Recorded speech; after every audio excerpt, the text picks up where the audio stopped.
Well, I just want to welcome everybody to tonight's pitch event.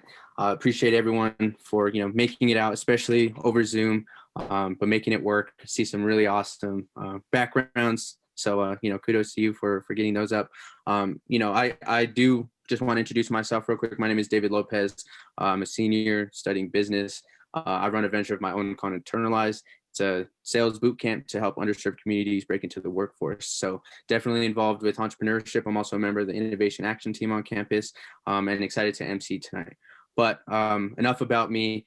Definitely, before we introduce some of our amazing speakers, want to give a shout out to Chris Gustafson, who is now running NVC. So now we've had a bit of a transition. So now for any main NVC questions that you can't take to your cohort leads, Chris is the woman to go to.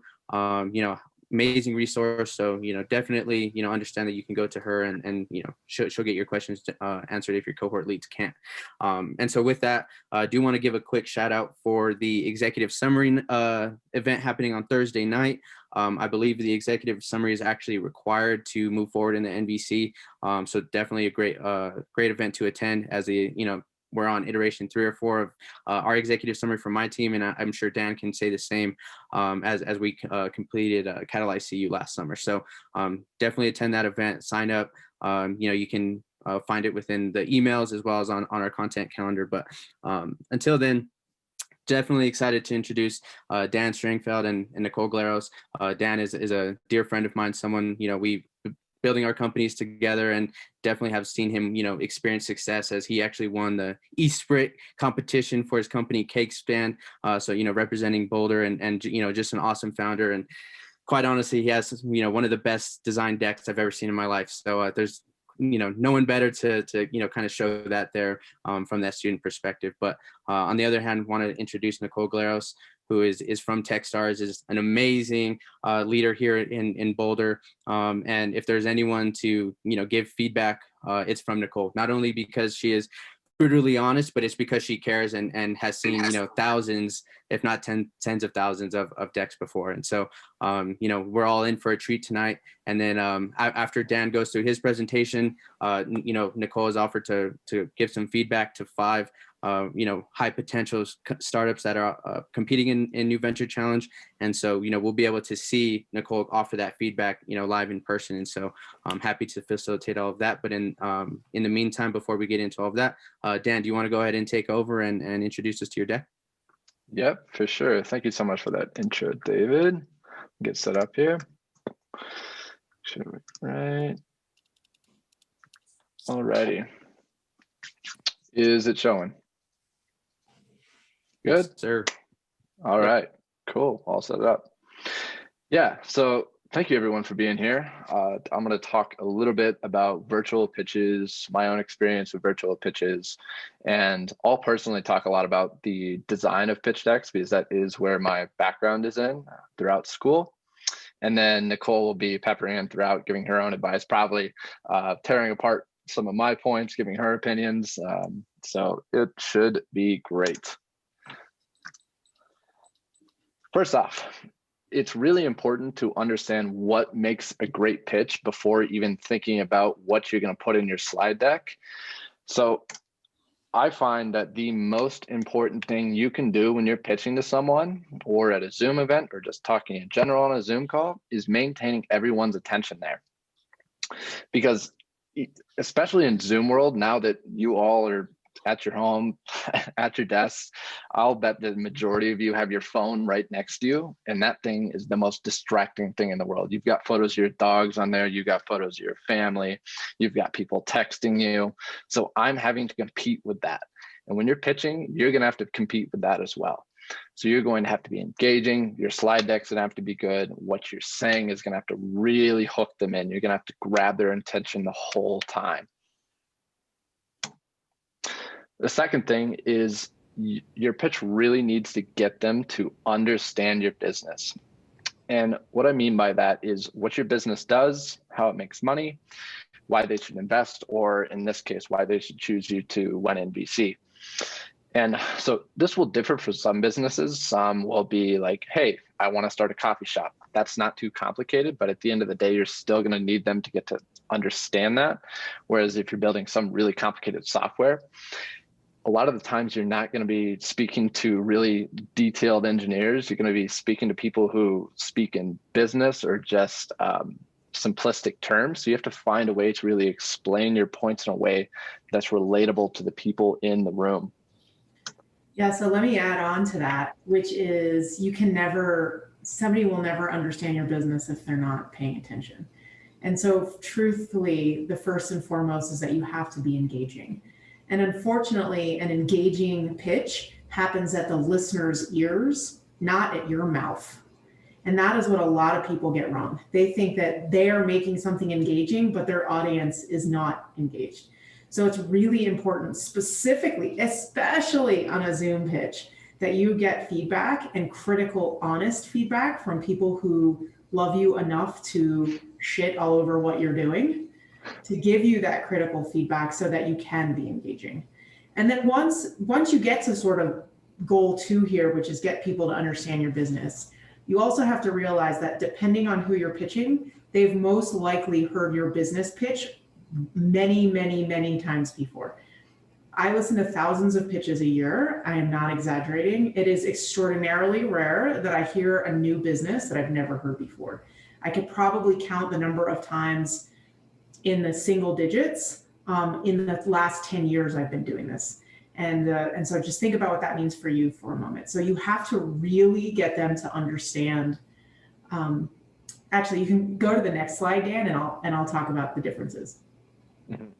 Yeah. So my personal third point here is after you get them to really understand your business, this is done first of all through your own hard work of building your company and validating your idea, getting traction, market research, all that stuff. But after that, you really need to get all of that to come across in your slides. You need to come across that with your team, with your advisors, everything. Because when someone makes an investment in you, they are looking at, I'm sure, like Nicole, for example, looks at thousands of pitches a year. She has a lot of options on the table of, okay, which ones are the most risky, least risky? Do I think it's going to succeed? And like she said, a lot of businesses are the same. So it's sometimes at the end of the day of like, hey, which one is kind of less risk here? So you need that to really come across in your slides as well as what you say. Yeah, so it's funny because when Dan shared these slides with me earlier, I was like, I do not agree with point 3, and I still don't agree with point 3. I think the third goal of your pitch really depends on who you're talking to.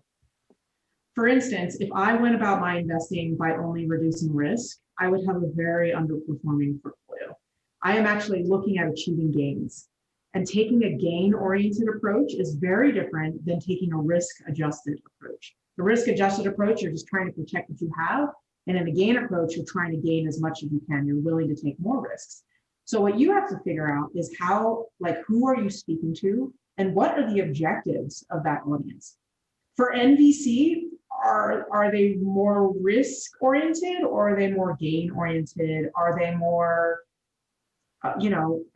hype-oriented, where design means something? Or by the way, if you bring really high-quality design into some scientific settings, it discredits you because they just want to see all charts and figures and numbers. So really trying to figure out what the audience at NVC is going to be judging you on will be critical, and it might not be reduced risk.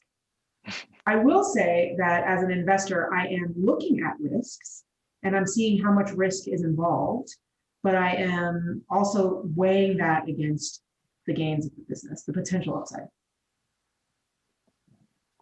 Yeah, without a doubt. Totally agree with the point of know your audience, because NVC judges are going to be totally different. Whereas if you go to Techstars, completely different game there as well. So like Nicole said, sometimes you have to completely tailor what you say and how you present things to who your audience is.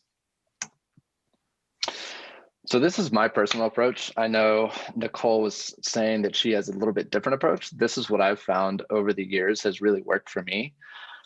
I take a pitch first approach, I'd call it. I don't design anything on the deck before I have my pitch nailed down.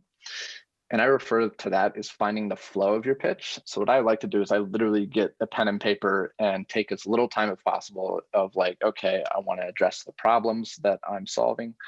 I want to address my solution. I want to address the market size. I want to address financials, team, etc.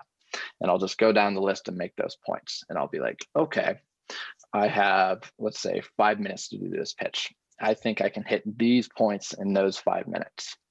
And then I'll take them out. So the photo on the right there is like literally me building one of my last pitches this last year. And I'll just order them of like intro, problem, solution, team, etc. And then I'll sit there and I'll start a timer and I'll just start talking through them as if I'm pitching without slides. And through doing this, that helps me find where things kind of don't fit, or if I'm over time or under time, and allows me to reduce the amount of time that I spend designing slides. If I were to design the whole slide deck and then have to then realize it's over time or things just don't flow at all, I'm gonna have to spend a lot more time trying to get things back in order. Nicole? Yeah, I have a totally different approach. And so what's nice about hearing a couple different approaches is that you will find the approach that works best for you. And so I'm not necessarily right, and Dan here's not necessarily right. The idea is for you to find what flow works for you. But I will tell you, I'm a terrible designer, and I have no interest in designing decks. I have interest in telling stories, but I have to do so through a deck. And so I find that if I create a deck with a single slide for each of the points, what is the problem? Or the opportunity? What is the solution? What is the market? What is my business model? What is my differentiation? I create a single slide on all of that. I don't spend any time designing it, but I put placeholder images, like go to Google Images. It doesn't matter if it's copyrighted or not, because you're going to fix it later. You just put placeholder images that will support the points that you're making, and then use the presenter notes at the bottom to create a story that you will say around the image that's on the screen. Then once you have and that should take you 20 to 30 minutes to put that together, no longer than that. And then you can sort of move slides around to help create a good flow of your story. Then you can start to refine the words. And then you can start to work on the actual images in the deck that make sure the images support the words. But this helps you do a few things. It helps you move the slides around really easily. It makes you not focus on design, but focus on what points that you're trying to make and how you then get visuals on the slide that will be representative of the point that you're trying to make underneath. And I find that is actually, in my experience, most people don't start that way. They want to start with a Google Doc or a Word doc. And what happens there is that you start to write a narrative. And this is not a narrative, right? It's a business pitch.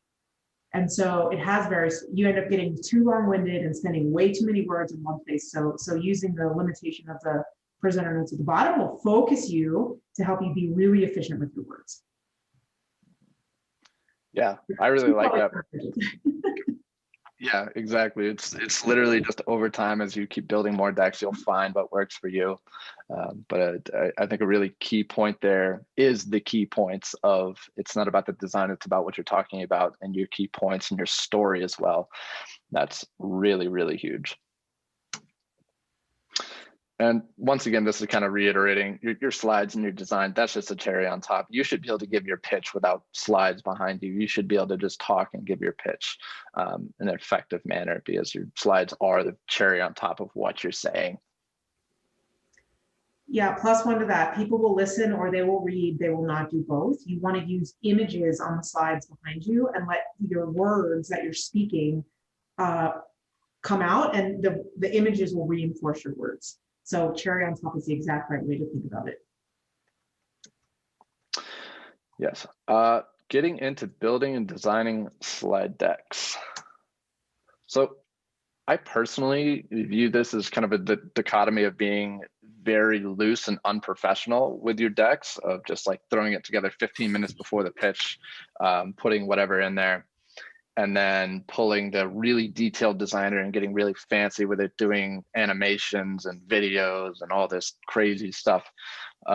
Like Nicole just said, you don't want your slides to distract. And if you over design, it will be distracting.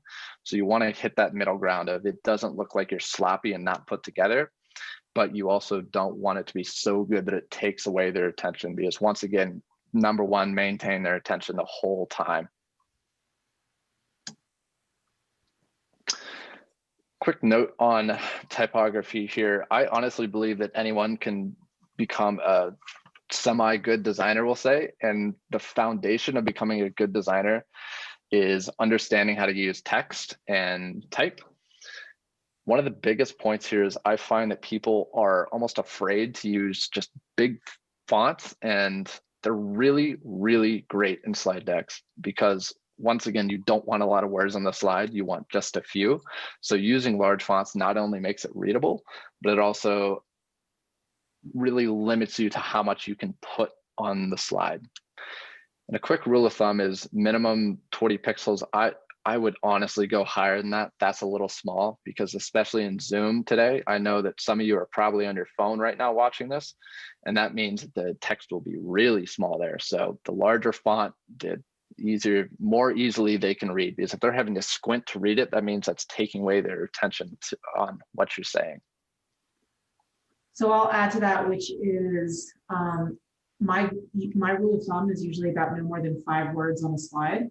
If you look at this slide right here, the slide has what's eight words, and usually when it gets above 5 words or less, somebody can glance at it and comprehend the meaning. But when it gets more than 5 words, people actually have to read it. And so if you limit yourself to 5 words or less, like this works because it does say large readable fonts. That's what jumps out at you. You kind of miss the text content and typography comment at the top, and you miss the word use. You just see large readable fonts. He could have actually improved the slide by only doing that, and it would have been great and still gotten the meaning across. So it's really like you can really engineer the words on, but so 20 point I would disagree with. Like I would say it's like 50 or even 60, and that will limit. And if you think about 5 words or less in like a 60-point font, you'll be in good hands. Yes. So on that point of just keeping really simple slides, of simplicity, honestly, simple design is the best design that you can achieve. And it's very, very powerful. So just putting, like she said, less than 5 words, it allows them to glance at it and get it and keep listening to you, because the moment that they have to start reading means that they're going to stop listening. So using simplicity in your slides, whether it be text or images, is really, really powerful. It's also really hard. But remember, it's what made Apple so phenomenal at what they did is they became masters at saying no and taking things out. And it is a discipline to do, and takes a lot of practice. But as we looked on the previous slide, you can still get meaning across by massively simplifying. Like just keep thinking, what can I pull out? What can I pull out? What can I pull out? And you'd be surprised at how much you can pull out and still get your meaning across. Yeah, and I think that's exactly a perfect tip there of when you get to the point of designing a deck, of going that first pass through and then just keep refining it over and over and taking things out over and over, getting to those core key points on those slides. And that will get you to that ultimate simple point that you're trying to hit. Another thing here with type is I found that people they're afraid to use the bold and italic things to make the words kind of look different and give them different weights, different meanings, different levels of importance here. But honestly, using different weights can give things different voices on slides. For example, here, I really want people to see the numbers on these slides first. That's what I want them to interpret right away. And then they're going to hear me talk about the rest. And if they get to it, they can read the other points, but I've probably already said that stuff by the time they get to that. A quick resource for fonts. I found that Google Fonts is amazing. But a rule of thumb before you do go here, my suggestion would be just keep it simple.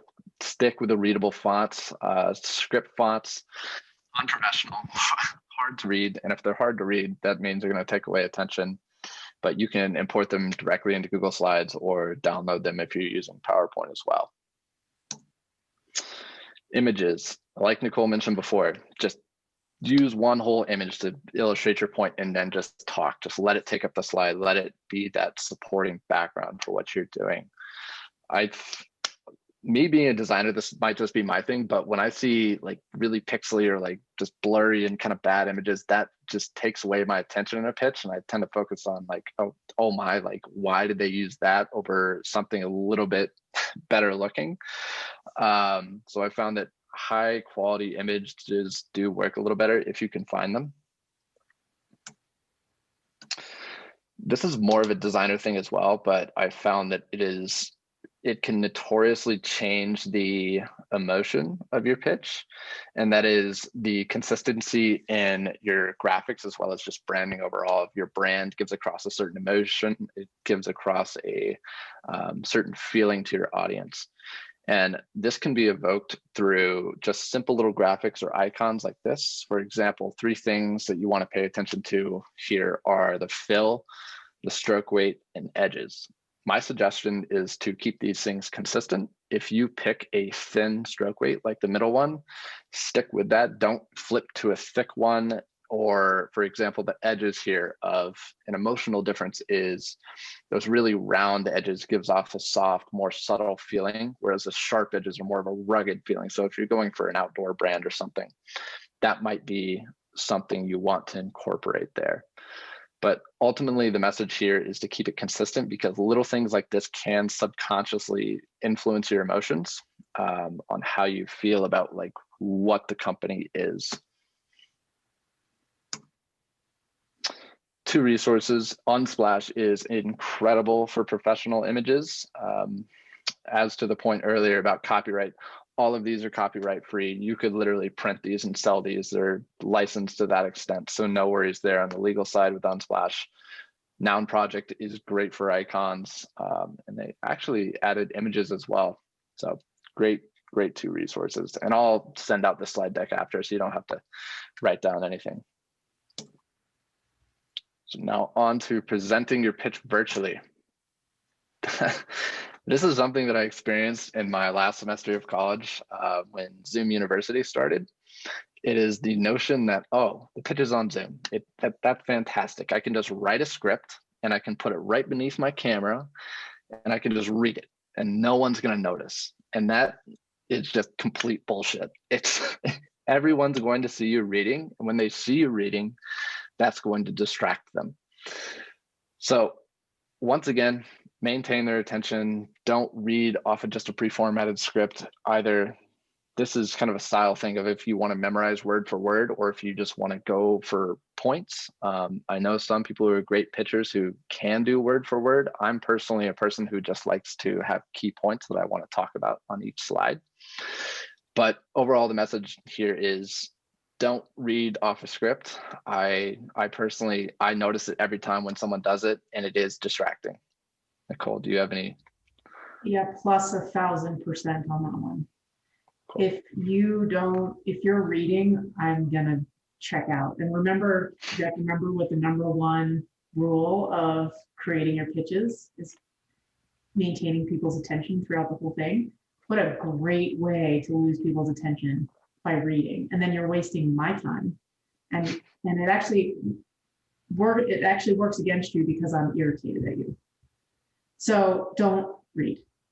I also agree that I've worked with so many people on putting together their pitch decks, and it's in the thousands.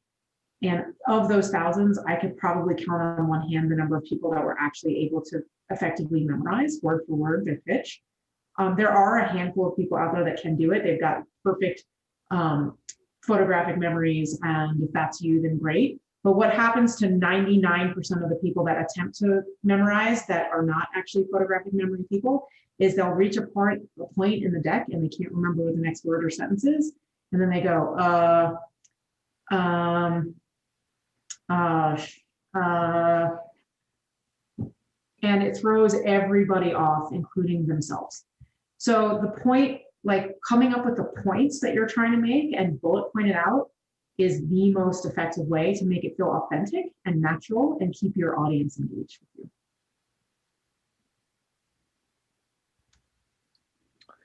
Yes. So recording the pitches, I know that NVC pitches are now, at least for the first 2 rounds, Chris, correct me if I'm wrong, are a recorded pitch. And I've found that honestly, simple is best here. I've watched, I think there was a few from Boomtown who tried to be fancy in the last cohort and do some green screen stuff and put themselves on the slide or do some like walking intro or something and get fancy with it. But once again, you're just trying to maintain their attention and get across what you're saying. So if you are trying to be fancy and do all this fancy recordings and stuff and you mess up a little bit, it's going to distract from that. It's going to take away their attention once again. So I found that literally just I hop into a Zoom room by myself and I just hit the record button and I'll just pitch over and over until I get the time right, until I get a flow right. And it's honestly so much nicer now. And it's so much easier if you do have a recorded pitch because you're not doing it live and you can just do it over and over again until you get the perfect one. But yeah, Zoom is a great place to just hop in, record, and then clip it down to your pitch. Hey, Dan, I'd love to jump in there on that because I've had some experience with that too.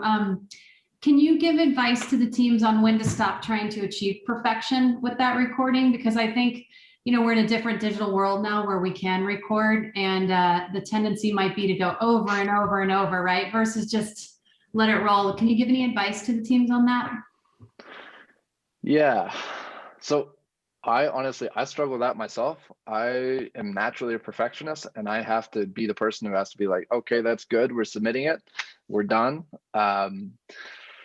So honestly, just a few little hiccups is fine. Like we're all human. We're going to mess up. If you deliver like a perfect pitch, either it's an anomaly or you've like tried it, you've done it all day for multiple days and it seems unhuman. A few little errors here and there, in my opinion, that's fine because it shows that you're human. There's a human on the other side of the screen. So I would say, yeah, you don't have to fix every flaw would be my ultimate message there. Yeah, I'll agree with that. I think if you're really blundering through it, then yes, you need to fix it. But a hiccup here and there is totally fine. It does make you human. And as an investor, I want to know that you are focusing your energy on building a great business, not on making a perfect video. And so, although not all investors think that way, some investors think if they can't even take the time to make a great pitch video, then like how are they ever going to take time to pay attention to the small things in business? So you need to take that feedback with a grain of salt. But I think that most people at NVC or the NVC expect a level of professionalism from you, but not perfection, right? Yes, exactly. Another thing on recording, this is once again, just on the distractions thing, reduce the amount of distractions from you talking. And another one of the things that you can do is that you can either have a clean background behind you that people aren't like squinting at and trying to figure out what's behind you. Or a thing that I honestly always do when I record a pitch or give a pitch is I just pop up a virtual background and I just have it just my plain, just company brand color and my company logo, and that's it. Like simple virtual background behind me so that all they really see is me talking to them and as well as some simple slides that I'm showing. This is a universal trick. This really applied, honestly, even when you're in person and when we did have in-person pitches, when you're on a stage, is to be really animated. And doing that on Zoom, all you really have to do is your hands. You can't really like walk around on the stage or something like that. So really all you have is to talk with your hands. And I find that helps keep people more engaged. Whereas if I was sitting here the whole time with my hands down and just speaking, that's kind of just boring, honestly. So I think the hands are a good trick to just kind of involve. Do you have any advice on that, Nicole? I think the key is to be authentic. I do agree that being animated is lovely, but if it feels awkward for you and you're uncomfortable doing it, then that your discomfort will come through and it will make me uncomfortable. So be as authentically you as you can, be as high energy as you can, because I will feel that energy come through, but don't be forced about something or that awkwardness will come through too. Yeah, I totally agree. Yeah, because so I guess this is in here because that's my style. I talk with my hands a lot, if you haven't noticed. But if your style is just kind of hang out, like it's your authenticity will undoubtedly come through, whether it's true or not. This is something that I personally use to get over, or to read the audience, we'll call it. It used to be when you're in person, you are in a room of investors, judges, or an audience. When you're pitching, you can look, one person in the eye and make a point to them. You can look another person in the eye and make a point to them. And you can really read and feel the audience. Now on Zoom, that's a little bit harder. But one trick that I've found that helps me of not only read the audience, but also make it look like I am looking at the audience, is to put the Zoom audience right underneath my camera, which is where you all are right now, so that then I can see all of your faces and I can kind of read what you're doing and I can kind of see your emotions just a little bit, as well as I'm looking into the camera as well to help better connect with you. So putting it all together here, really number one, find the flow of the pitch, write your points down, find those key points, put them in an order that really flows well, tells a good story, and is authentic. Number two is design the pitch deck. Don't get too involved in the design of the pitch deck before you have those points. Do that after, once you have that good flow and those key points listed out. And number three, once again, deliver it, maintain their attention, and be authentic with who you are. And yeah, so if you scan the QR code on the right, you can get this deck. I'll also probably send Chris a link or something, and she'll email it out afterwards. I'm not too sure. Or as well, I'll host some pitch review sessions if you guys want some feedback on design or honestly your pitch overall. Feel free to sign up for a 30-minute time slot, I believe they are, or email me at my email down there. So thank you guys. Yeah, thank you to both Dan and Nicole for running us through that. It was definitely interesting to hear the different dynamics, and like you said, to find what is comfortable for each of us. I was kind of taking some notes around, I think number one by far is to keep our audience's attention, but then keeping it simple, like Nicole said, 5 words or less, 60+ font, is what I'm thinking about kind of moving forward with my own pitch. And so I think that's something that the audience can take from that.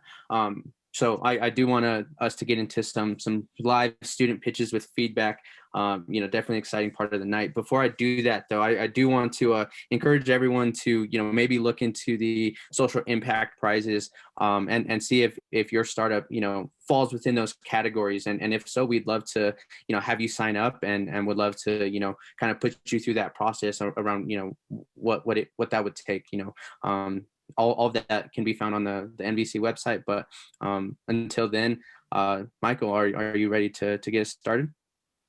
So before we get started, there was a question in the chat earlier around what slides are required or what the content required was. Does everybody here feel like they have a good handle on what you should be including in your NVC pitch? Maybe put it in the chat so we can see. Like, are you confused by that, or do you feel like you know what you need to talk about? Yep, we're good. Okay. So some people are shaking their head. I'm seeing some people say yes, some people say no. Yeah, I think that there could be more guidance on what the judges are going to be looking for in such a short pitch. We need to prioritize what we cover, so.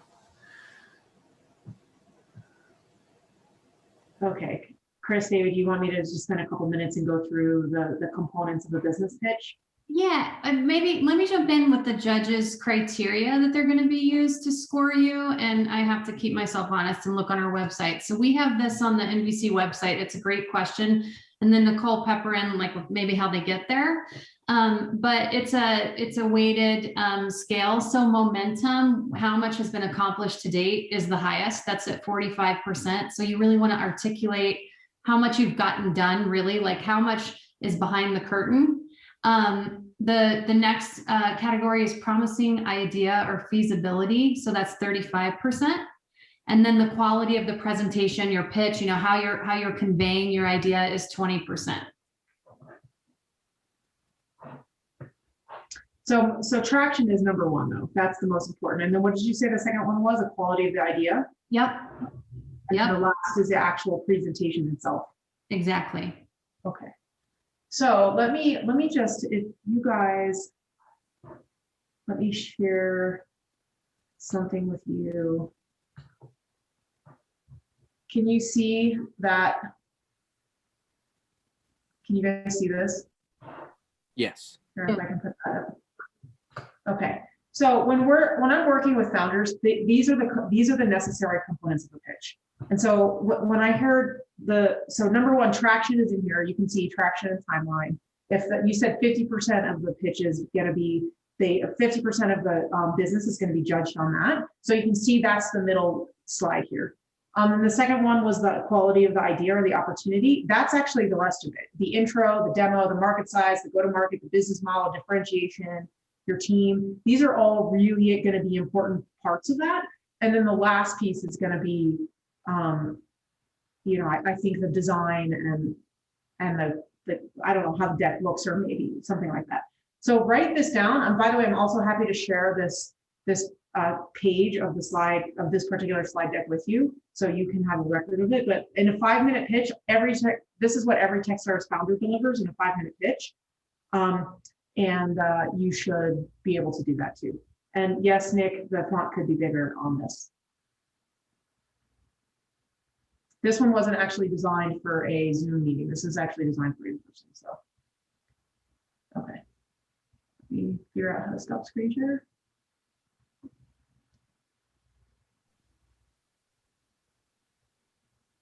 Okay. Awesome. Is that helpful? Yeah. All right. Yeah, I definitely think I've seen that presentation, Nicole, a bunch of times, and to the point that that's how I structure my decks. And I feel like it kind of hits, definitely for NVC as well as, other organizations as well. So thank you for that. And so now, we can get into the student pitches. We have Michael and Bruce going to kick us off with their pitch, and go ahead and share your screen if need be, and we'll tune in. All right. So before you guys start, let me also just reset. Let me reset the room, because I just did a lot of room resetting. So feedback. I'm here to give you guys feedback on your pitches, and I'm happy to do that. But you have to remember, I am one person, and I have individual opinions about what I'm reading.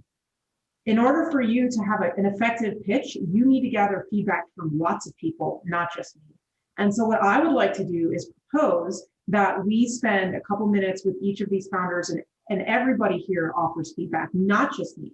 Especially if you disagree with the feedback that I'm giving, it's most important that you vocalize it. Because one of the difficult things that you guys need to do as founders is to gather as much conflicting and opposing information as possible to help you make the best pitches possible. So I'm happy to give feedback, but it shouldn't only be on me. It needs to be on you guys as well to offer each other feedback. And it needs to be critical feedback. Telling them great job literally doesn't help. And so let's all put on our emotional armor and recognize that we're going to hear some stuff that might hurt, but at the end of the day, that comes from a place of helping you be awesome, not to criticize you, right? And so I would say that, we'll do, you'll pitch, and then we'll take a couple minutes to get feedback from the room, and then I can follow it up with some feedback of my own, and then if anybody disagrees, you guys let me know.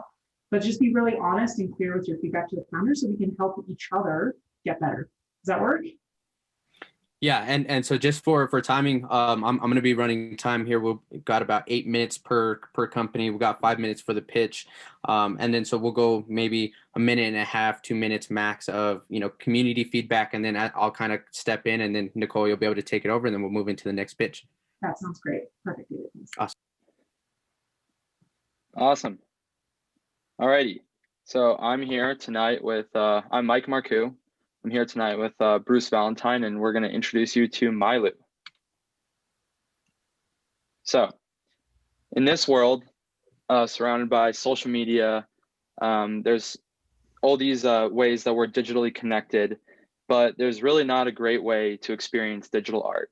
Right now, we're sort of confined to Instagram, where you're just swiping through, giving it a quick like, but that really does not live up to what these artists are truly trying to convey to you. So Milu, and to artists out there, get ready to meet AR in the future of presenting your work.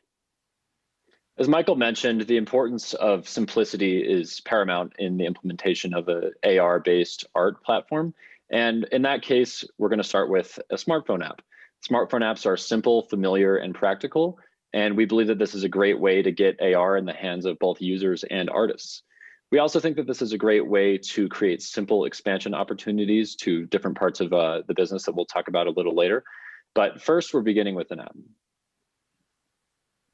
So the art that you're going to be experiencing through Milu is going to be quote unquote permanent. If Bruce and I are in the same place with our phones out, pointed in the same direction, we're going to see two different perspectives on the same installation.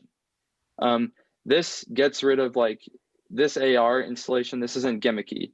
This is real. These installations are there and they can really be up to the artist to include whatever they like, layer on unlimited potential. As Michael mentioned, the importance of permanent art is key here. And another great opportunity is the ability to enhance public spaces through AR in ways that aren't necessarily art.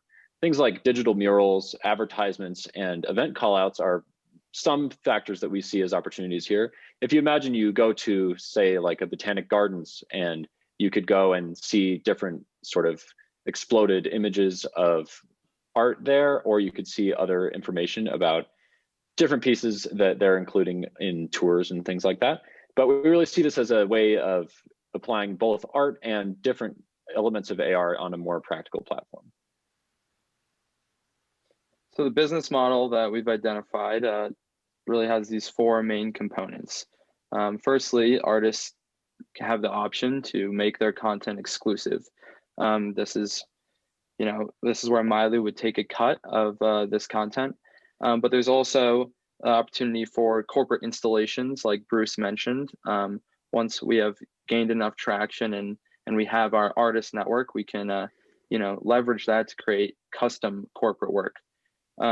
We also think that this platform gives an amazing opportunity for the next generation of advertising. Bruce and I were talking about, Lincoln doing a commercial for one of their cars, and you're sort of having your phone pointed out the window, and Matthew McConaughey drives down the street with his arm on the steering wheel.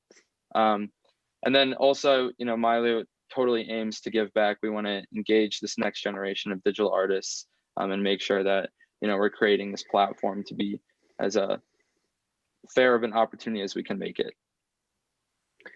Yeah, and the size and importance of AR is pretty immense. The market is projected to reach around 140 billion by 2025. This includes new entrants to the market, such as AR glasses and different products. But we see art as a very important niche here that has not entirely been explored by AR yet. And in terms of existing competition in other companies, there's a very limited selection. Many artists are trying to do their own implementations, but we believe if we can bring art onto a central platform, it'll be a little more widespread, and we'll be able to overall create a better experience. So we want to start by building our artist community, and that's going to begin next month. And that means, creating a wait list, going through features, and, basically making this app to be as strong as possible for these artists. From there, we want to do an MVP demo with next year's new student initiation. And then March of next year, we would want to do a launch in select US cities. Yep, and a little bit of our team. You just heard from Michael. He's a business major here at CU. Myself, I am Bruce. I'm a business and computer science major here. And then we also have another member of our team who is Cheyenne, and she's a digital artist, but she's helping us sort of master the content and just make it a great experience for artists overall. And we're currently searching for someone who has experience using AR toolkits and other technical things, but as of now, this is the team. Thanks. What was the time Time limit? was at 5:10. Okay. So we can open up for community feedback. All right. Where did your mind wander? Tell them. My mind was wandering to what happens after the app. Like, is there a plan for a progressive web app? I think maybe this would have been different 10 years ago, but I get concerned when I think about like just an app. It's something I have to download and do all these things for.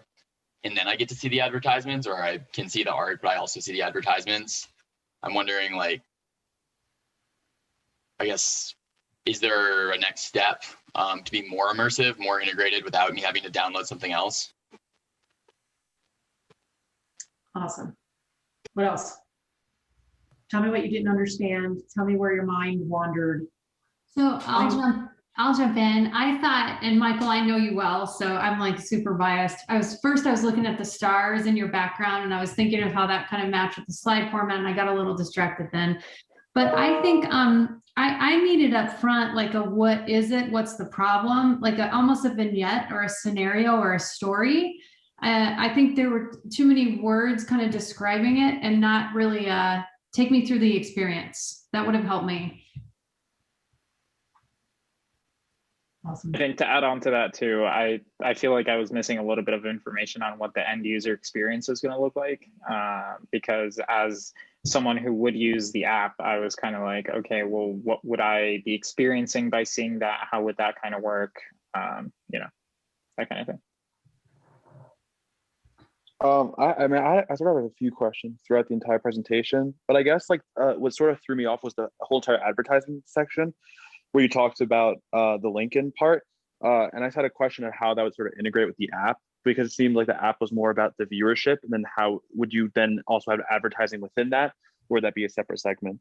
So just, I guess, just like sort of identifying how that would actually work, or just taking it out completely, because it kind of just threw me off a little bit. Nicole, do you want to step in now? Sure. So, you know, first of all, I just like hand clap to you guys, because it is really hard to go first and then to get peppered by a bunch of criticism that I prompted. So nice job on that, and sorry for the abruptness of it, but No, we're used to it. Don't worry. Awesome. I think the feedback was pretty spot on. So first of all, as an investor, I got the space that you're in, but I don't understand what you do. I get that it's something to do with AR and art, but I didn't understand, is it a consumer app where they experience art? If so, who's creating the art? How do the artists create the art? Are you creating a platform that allows artists to create art, or are you just taking existing AR art and projecting it on places? Are you a marketplace where locations can find AR art and buy it? Or are you the technology platform? Like, there were so many questions that I didn't understand the business. Part of the problem is exactly what you heard earlier from people, is that you didn't use words to describe it, you did not use images. And so every single one of you might be pre-product, that's fine, but that doesn't give you an excuse to not use some sort of imagery to describe it, even if you have to hand draw it, or you come up with a visual that you create in Keynote. You can create what it is that you think what it does. Because when you use images to describe it, then my brain gets locked into what that thing is, rather than my misinterpreting the words that you're saying. Especially for an art business, you need to have art in your deck, right? So and then the second thing is that I recognize you guys didn't have any time to prepare for this, but we just heard that the number one thing that the judges are going to be looking for is traction, and you didn't talk about that at all. So if you know that the judges are going to be looking for that, you got to come right out with that, right? We have a prototype, and we've got 2,000 people signed up to use it, even though it's not launched yet. Or we've already been in talks with these 4 companies to use our product when it goes live. You have to come up with the traction if that's the 50% of the scoring. So those would be the big ones for me, is don't tell me what you do, show me. And when you show me, that will clear up the I don't get what you do problem, right? And then make sure that you're putting in your traction in there. That's the thing that they're going to be judging you on. Cool. Cool. Thank you guys so much. Cool. Awesome. Thanks, guys. Appreciate the braveness, the courage. Definitely Nicole, some courage. I just want to ask a really quick question on that last point. Please. How do you feel about GIFs or very short videos instead of just a static picture in order to show that this is what we do, this is what our product looks like? The GIFs are fine. The one challenge that I have is, they have those websites where people can go and create the little animated, this is Bob, and Bob, like, it's those animated things, not that. I don't mean like that. Like, if the product is physical hardware, showing a video, 360 render or something, as opposed to a static picture. Awesome. We use the hell out of videos at Techstars. In fact, a lot of videos they're just a little bit more time intensive because you have to create them and then you have to edit them down and then you have to sort of match your words to the video. And if you get your words off and the video is going and you're not going right, but if you can figure all that out, videos are very powerful. And so I've seen videos look at a physical product, and I've also seen videos of walking through a website or an app to show us how it works. And those are extremely appropriate uses. It's also time, like I said, it's also time consuming to create. So stills are totally fine as well. Any thoughts just on how long? So for a 5-minute pitch, like what, 10 seconds, 20 2 seconds? minutes. No, I'm saying that if there is a video clip in that 5 minutes, let's like upper cap on that video. So I tell founders that if you've got a 5-minute pitch, you want to spend 2 to 3 minutes of that 5-minute pitch on your demo. So if the whole video is your demo, 2 to 3 minutes. If the video is only part of the demo, then you can judge how long that is. Right? Really, that long? Yes, that long. Absolutely that long. Because again, one of the big issues is that I have heard your pitch before. I have heard your business before. This AR art, I have heard literally is probably like 24 times. What makes it different is the visuals that I can understand how your app works differently than everything else I've seen, and you can embed in it the differentiation between all the other things that exist out there. So when you show me a longer video, I really get inside of the product and I can understand more of the opportunity. You can also bury some of the business stuff in it. You can talk about the market size, you can talk about the business model inside of the demo, and that gives you even more time to showcase your products. So 2 to 3 So minutes. the video is silent, but it's just a matter of instead of slides, the video is basically the slides. Yes, it can be. Or like I said, it can be stills. Mm-hmm. Here. Okay, awesome. So we'll go ahead and hop into the second pitch. Kaushik, are you ready? Yep, I'm ready to go. Shannon, could you pull those slides up?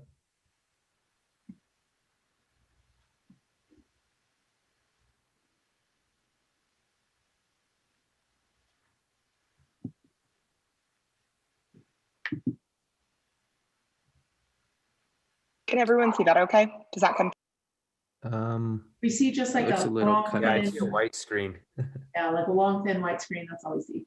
Okay, so yeah, not at all. Hold on one second. By the way, I know you guys are all back there now, like trying to figure out how to put traction in your pitch, and that's good. What about this? Yep, we can see Google Slides.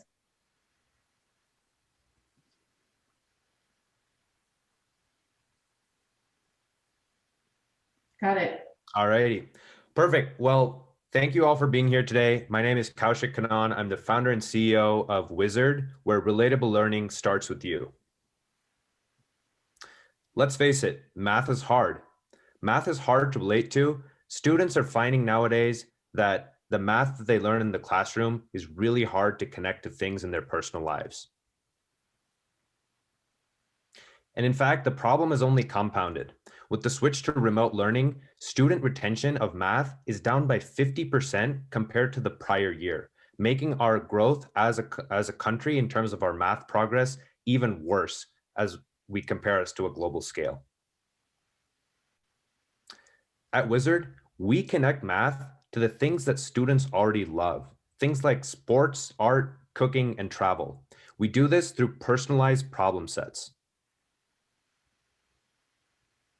We have a 4-step user experience. First, we personally connect with each individual user through a consumer insights survey. This is really intended to flesh out details such as what does this user like to do? What's their favorite food? Who are their family members? What's their favorite movie? We really try to connect with each and every user before we design content for them. And then the content creation process begins. We begin generating a personalized problem set for each individual user based on their unique set of interests and experiences. Third, we continue our interaction with each user, providing them comprehensive support through a dedicated team of peer coaches and teachers that are right there providing them subject matter expertise. And finally, every student is able to assess their capabilities and ultimately how much they learn, providing us with an iterative feedback loop to continue building a world-class learning experience. Now let's talk numbers.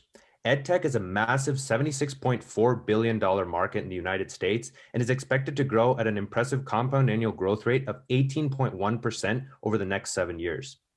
In terms of our market, we are targeting K through 12 students in the United States. That's a population of 56.4 million students. And at an average price of $100 per student per month, we capture a total addressable market of $67 billion. Now to the question of how we make money and ultimately how we hope to monetize this. We're currently working on a detailed financial model that will flesh out our detailed offerings across a tiered pricing structure. For right now, we intend to start as a B2C or business to consumer play to help us build our clientele and ultimately market this to more parents and students. But really where we see the opportunity and potential for scale is incorporating this into schools and making this the future of homework. Now, EdTech is a crowded space, so let's talk about how we differentiate. First, competitors like Kumon and MathNation approach math in a formula-driven way. They force students to repetitively solve problems to ultimately build this confidence, which simply doesn't work and isn't relatable. Second, companies like Woot Math and Khan Academy are virtual learning platforms that have pre-developed video-based content for the classroom. Now, ultimately, this is something that's really hard to customize. Really where we win with Wizard is through the combination of relatability as well as engagement. We really build a user experience for each individual user based on those set of interests and experiences that each brings. Our team has seen through our experiences as both students in the classroom as well as when tutoring students that relatable learning simply works better, and we are more determined now than ever to help improve outcomes for students learning math. In terms of ask, we definitely feel that we have the potential to scale this idea, but it's going to come with some help. Our ask today is $300,000. Why are we asking for this money? First, we want to have 2 full-time dedicated developers, one on the front end to help us build this platform and our quality user experience, one on the back end to help support our database architecture and ultimately log the interests and experiences of each user to help support that user experience. Finally, the remainder of the funds will go towards customizing an AI that will ultimately help us scale our problem generation and improve problem efficiency for the classrooms that we hope to reach down the road. Ultimately, at Wizard, we believe the future of education is ready for a change. Are you ready to help shape the future of education with us? Thank you so much for your time today. Awesome, nicely done. Awesome. Came in at 440. All right, what do you guys think? Where did your mind wander? Remember, the goal is to keep you engaged. So where did you get distracted? I got distracted. Oh, okay. Let me just go really quick. First of all, I really liked how you made it relevant, using like how math retention has decreased due to the virtual learning. I thought that was great. I do think my mind wandered when you described customizing problem sets for the individual. I know that like by seeing the end of it, you like want to automate some of that, like, but I just got distracted there. I was like, oh, it sounds like a monumental task. For me, there was just one slide with 3 numbers stacked, and to be honest, I can't remember what they were relating to. I think my mind just wandered when I saw the slide. So maybe just either separating them a little bit more, trying to refine that slide a bit. I found myself wondering how it was different from what a tutor does, because I think a lot of tutors do that exact thing and try to make, you know, learning as relatable as possible. So maybe if you can clarify that a little bit more for folks in the audience who might have a background in tutoring and teaching. While the software developer costs seem just, to developers probably won't be enough to get the app where it needs to be. So I'm guessing investors might want to see a little bit more bang for their buck in that sense. So Andrew, you had doubts about their fundraising and that they would be able to get far on their capital. I think the number of developers for the amount of money allocated was a little low, because you might need more developers to push the app far. Yeah. Okay, let's take one more. I guess I'll throw something out there. I think that the idea of AI should be brought up like almost like immediately, because I think AI is just one of those things that can really get an investor going and really get them excited and intrigued within your presentation. And I think that was something that you just brought up a little too late, because the entire time I was just thinking about how are you guys going to, you know, try to help every single customer that you have. Because for $100 per customer, I mean, having to design a curriculum, I mean, after like 10 hours, I mean, that idea of trying to design a curriculum for each customer makes no sense. But I think bringing up the idea of AI early on is like probably what's going to keep the retention for any viewer. Because I sort of like was wandering away until you brought up AI at the end. Awesome, thanks. So a couple things that I picked up on. I actually agree with Danielle. You didn't tell you, so your slide number 5, which is where you said your step 1, step 2, step 3, step 4, that's was technically your demo slide. That's the thing that you want to spend 2 to 3 minutes on. And because you talked me through it, you didn't show it to me. I don't actually know how you are different than a tutor. I don't know, are you a monthly workbook that you send me?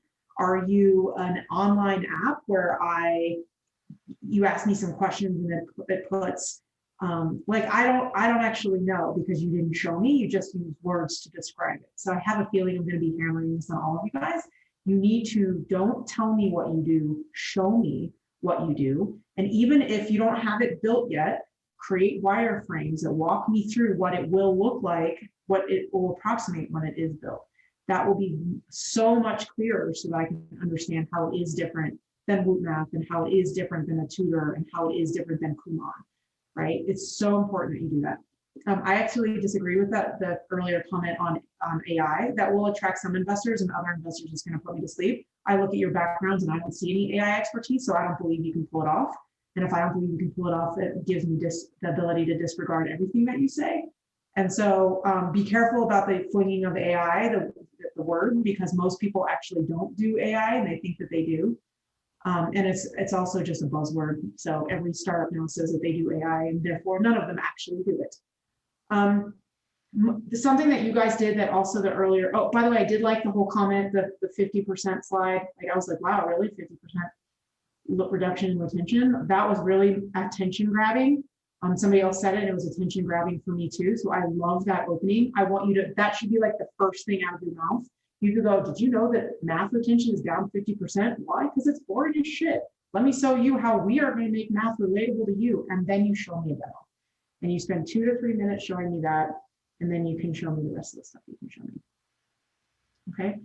And don't forget to put in the traction. Awesome. Great job, team. Next we'll be having John. Are you ready? If you want to share your screen if need be.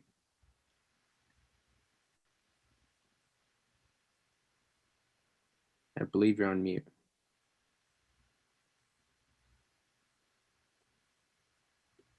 I also need to share my screen before I start presenting my slides, apparently. I think. Let's see here. That'd be helpful for keeping us engaged a little bit. Yeah. Oh, man. Let's see here.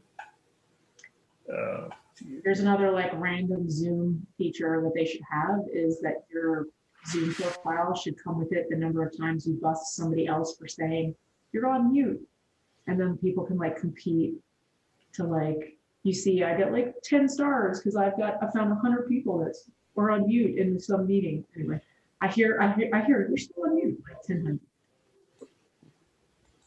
Actually, while he's troubleshooting that, never mind. I was going to ask a question about presenter slides. Well, go for it. I mean, we might as well do it. So do it. Go ask away. Do you have any recommendations for how to like smoothly at least be able to still reference your presenter notes while presenting? Or is there really not a slick way of doing that? So just have everything stashed up here. I haven't figured out how to do it yet. And so my solve is get damn good at practicing it. So I know it's in the presenter notes. By the way, when you do that, it has the added benefit of coming across very, very professionally. Okay, thank you. Ready? Go for it. Ready. Hi, I'm John Burroughs, founder of Benevolent Robotics. Robots are inevitably going to be in our homes. They will enhance and extend our independence, improve our quality of life, promote connection between people, and provide peace of mind.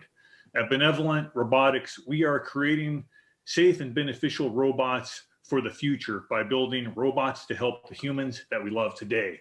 How did we begin? In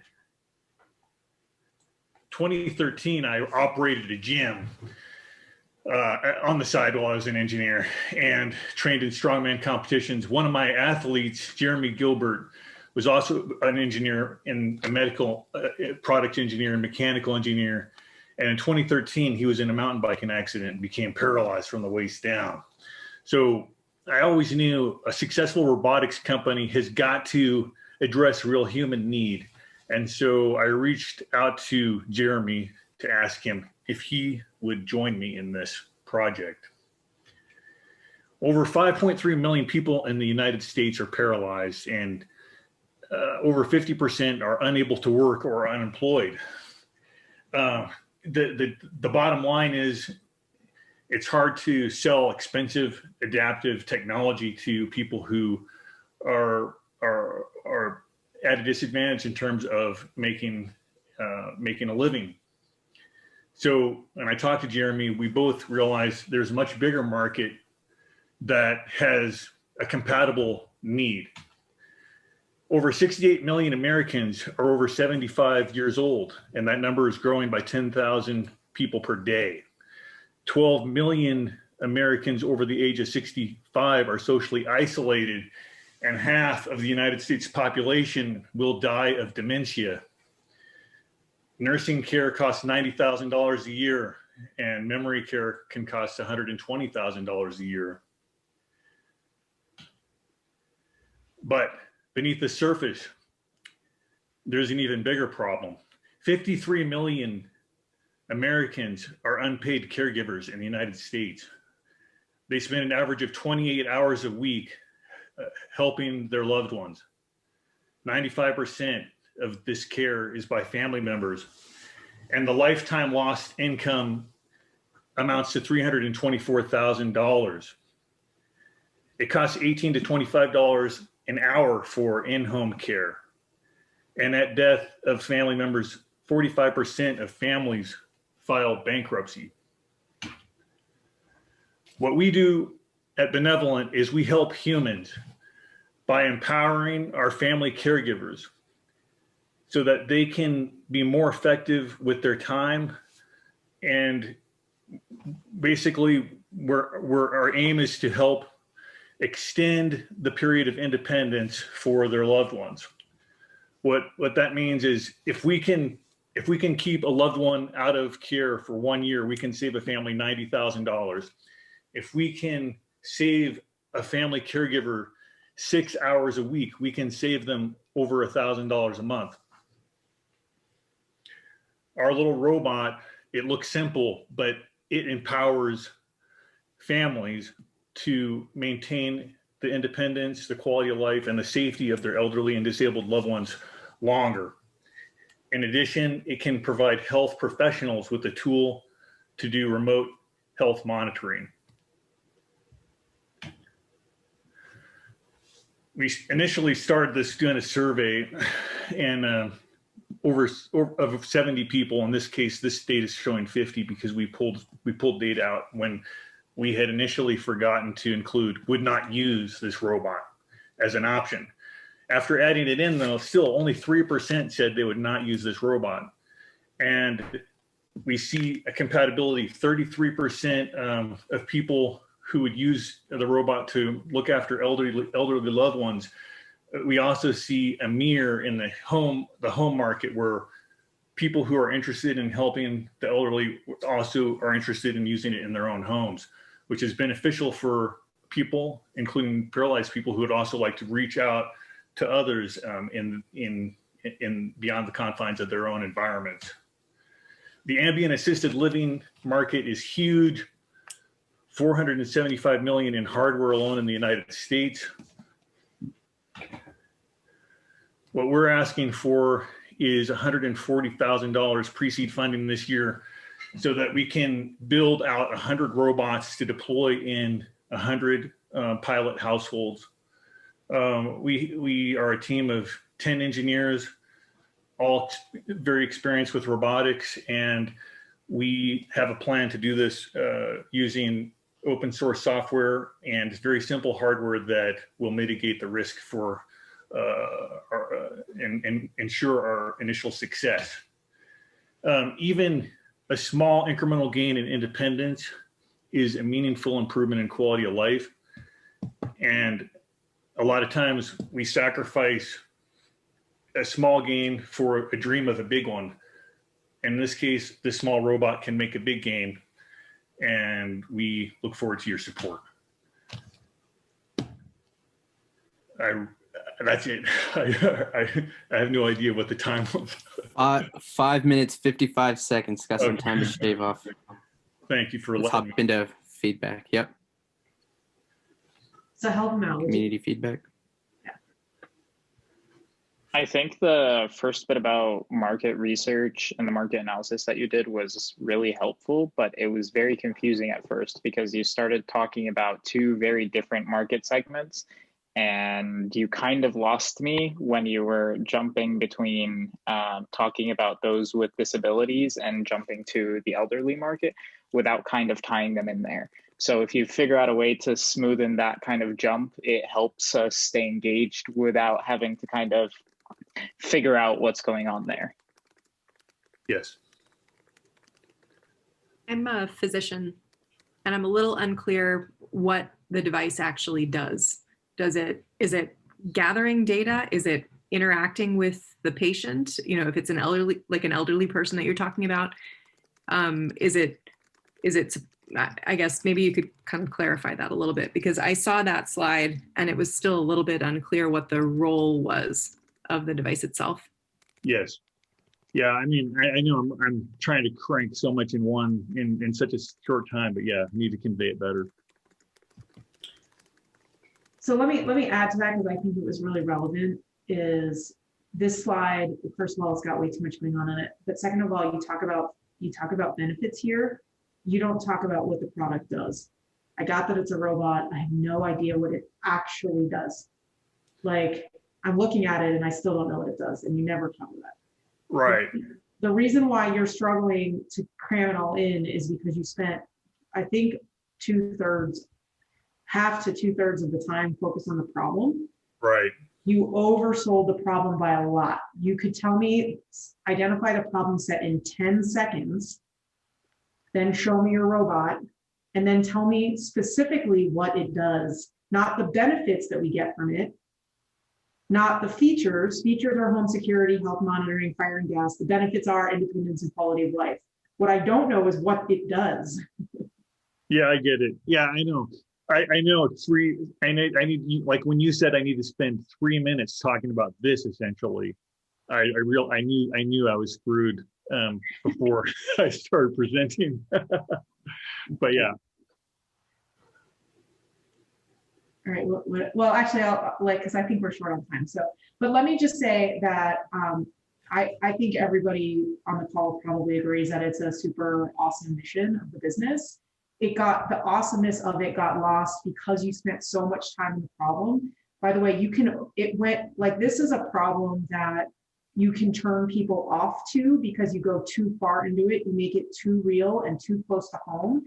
And when you make something too real and too close to home, my brain disengages from it. I go flight or fight. And in most cases, it will be flight in a pitch. People just stop listening because it feels too painful to think about. And then you don't have their attention.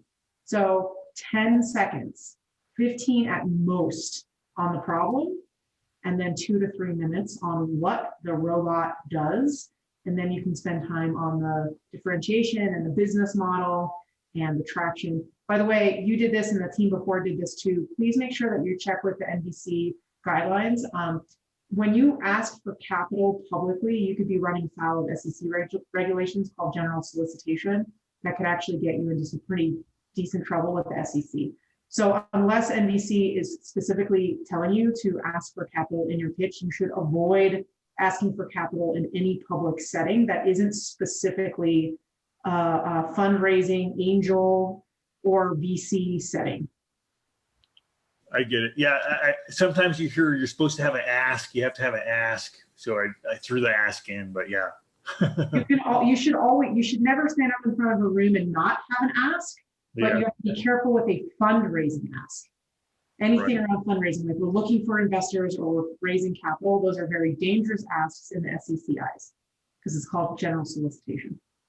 But you can ask for, we're looking for engineers, or we're looking for early testers for our product, or we're looking for feedback, or hey, we're just looking for some enthusiasts. We're looking to expand our network. If you know people that'd be interested in a project like this, please let me know. So, hey, Nicole, that's a great question. And I'm thinking we're going to have a lot of questions on that. So like in last year's championship of NVC, I'm sure we heard teams saying, if we had $5,000, here's how we would use it to mobilize going forward, right? So is there a distinction there where it might be like, here's our plan if we had this money? Like, how would you answer that? I would not let Techstars companies do that, but I will let Brad Bernthal guide you through whether or not that, I mean, you're right up against the line on saying something like that. And because you guys are students and like you don't really have a business yet, there's maybe nothing for the SEC to come after you for yet. But if you actually have a business and it's formed and you're like a officer of the company, I wouldn't let a Techstars company say that. Okay. So just a quick run on time. We got about 9 minutes for 8 minutes dedicated to team. You up for it? All right. Omar and team, you ready? Yep. Awesome.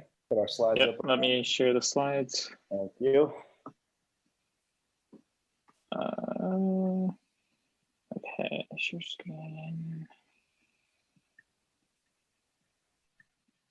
Okay, can you see that?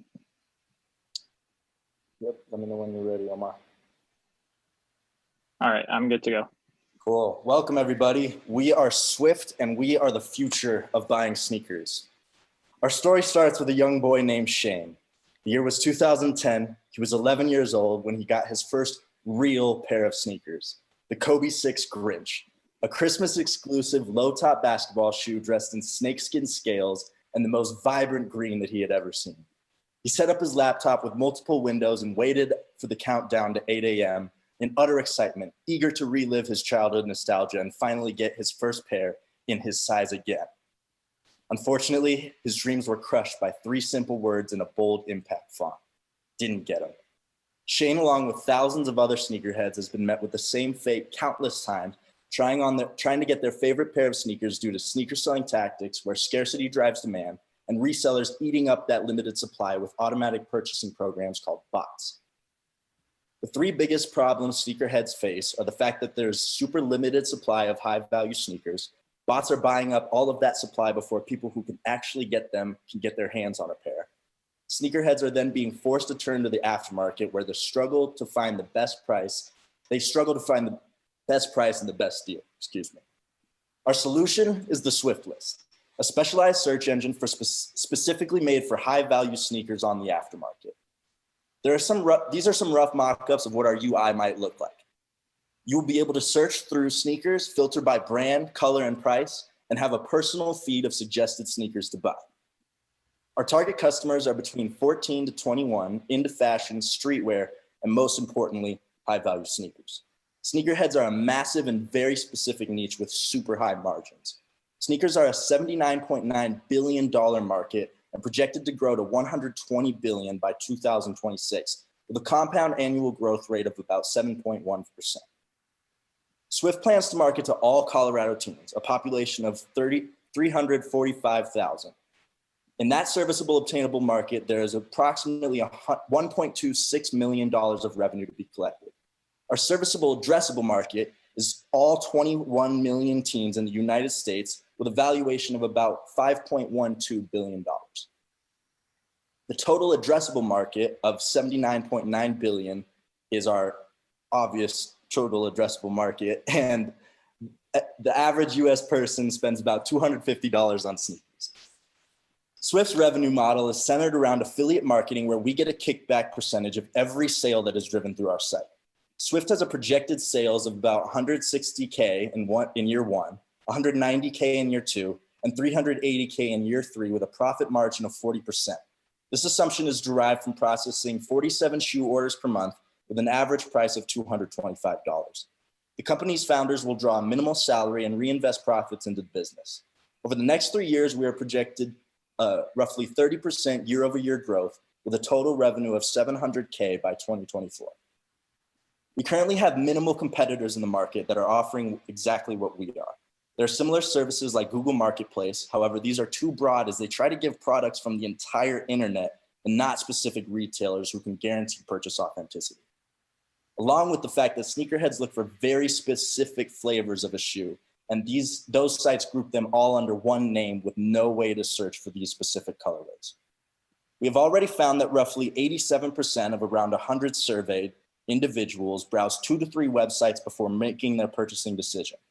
Swift is looking to eliminate that hassle by being the one-stop shop, displaying all of those retailers in one place. We're excited to announce that we're just weeks away from having our V1 product ready to launch, and we already have about 30 signups for our beta testing. We currently have scheduled meetings with many high-profile individuals at companies such as Nike, Reebok, and Adidas, and we are super excited to get their feedback and gain their industry knowledge to help our company move in the right direction.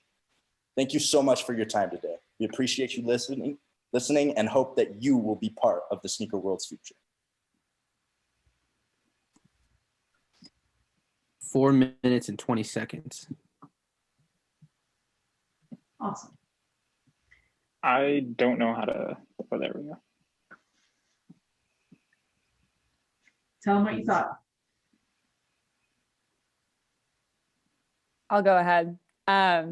I love this company. I also love all the team members. I'm very close with each of them. I will say, in terms of graphics, I thought that your slides were well balanced between wording and actually something visual.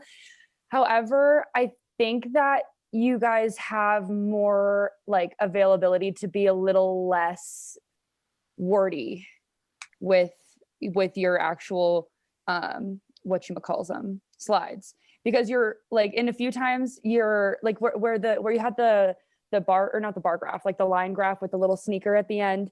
That was great, but you could barely see the sneaker, and I'd like to see more of the graph than hearing you state every single bullet point verbatim, you know, instead of maybe having like 5 words there instead of like 40.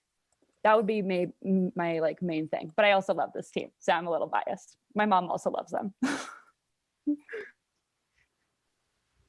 All right, well, you've got the vote from Priscilla's mom. She'll invest. What else? Maybe I missed it, but I was a little confused whether this is a marketplace to resell for people who buy sneakers to then resell them, or it's a place where the sneaker manufacturers can sell their shoes like Zappos, but it just has a more fine-grained way to select sneakers. Yep, plus one of that, I didn't get it. I was going to answer that real quick.